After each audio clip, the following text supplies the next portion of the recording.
seems like Binance is becoming like more compliant, more institutionalized, more willing to work with the governments all over the world.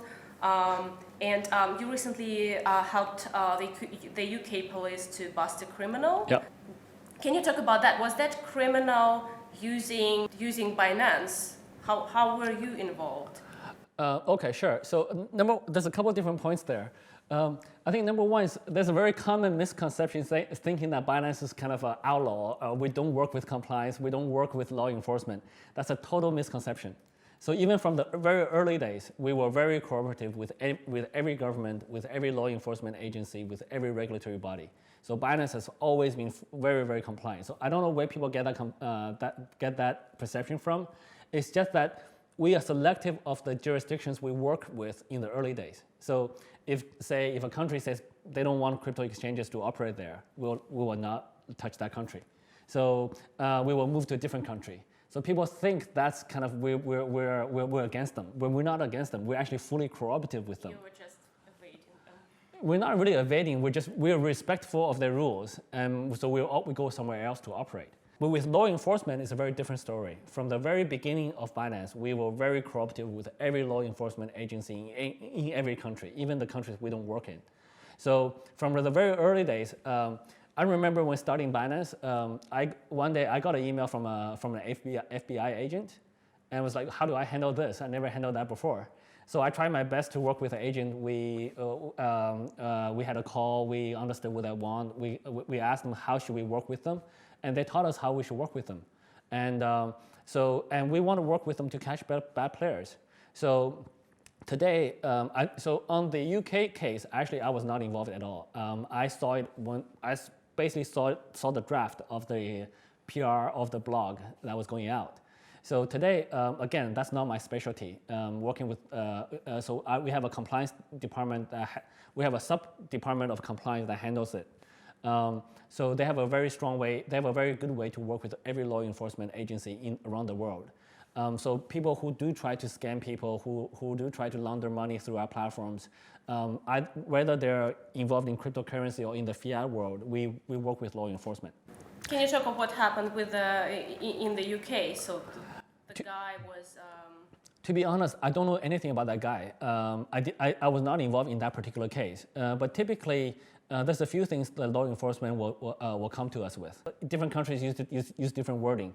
They will come with a court order or like a electronic or a certificate of some kind. We verify the authenticity of the request. If it comes from an official law enforcement, especially a court order, a court-involved thing, we go full cooperation with the law enforcement. Whether it's requesting of information on a particular user's account that is stated very clearly in a request, or if it's involving freezing of funds. So unfortunately, we do have to freeze those funds if it's requested by a law enforcement. And in some cases, in certain countries, when the request comes in, we freeze the funds and we cannot tell the user why we did it, because that would be a tip-off. So then that user would know that it's a law enforcement onto them. So we actually cannot do that.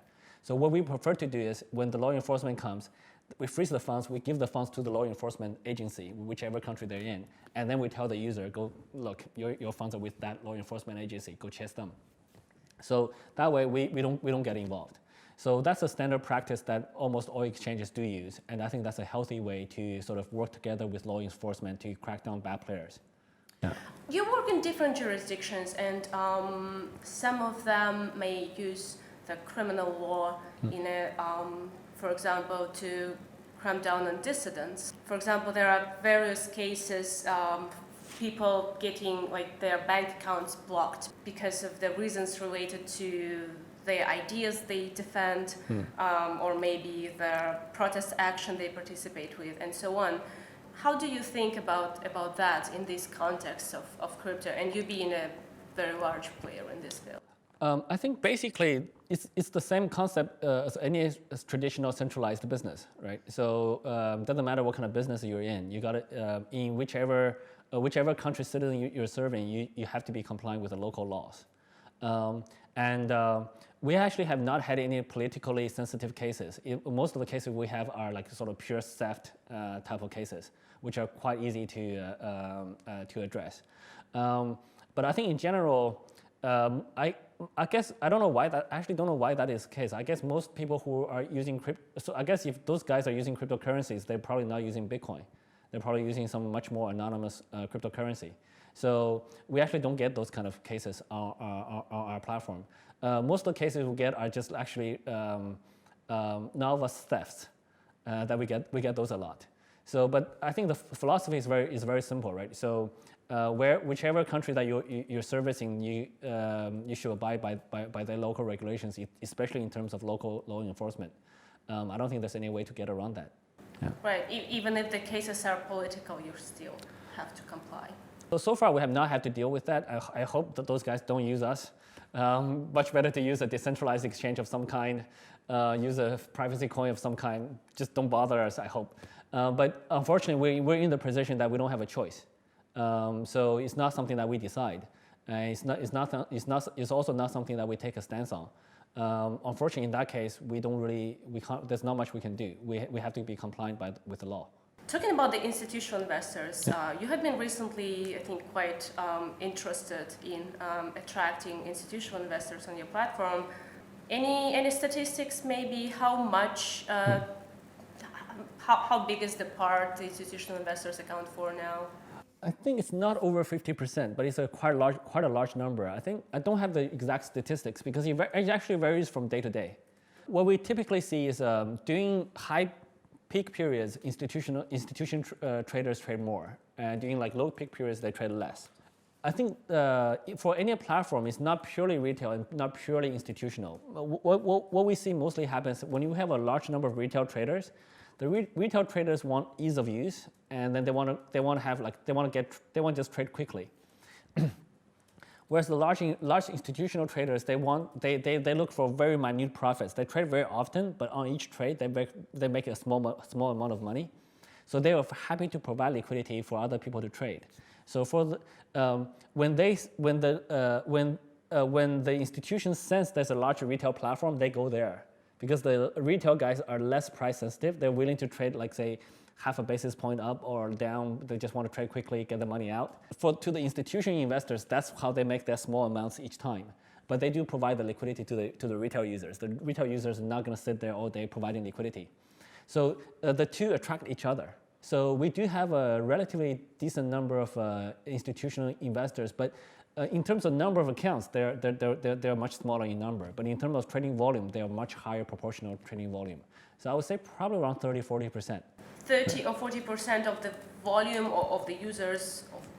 It depends. So if you count by accounts, it's a much smaller number.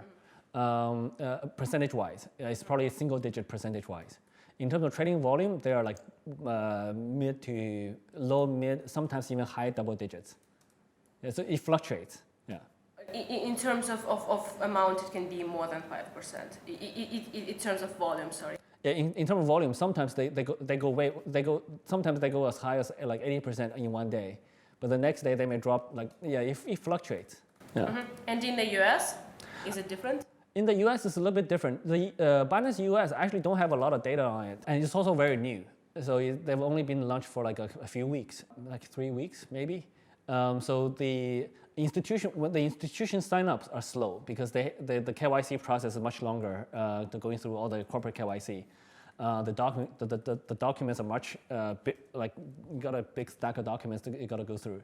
So the onboarding process is a little bit slower, but so right now it's a little bit too early to tell. But I do foresee in the U.S. the institutions probably going to be constituting a much larger percentage of the trading volume. The majority?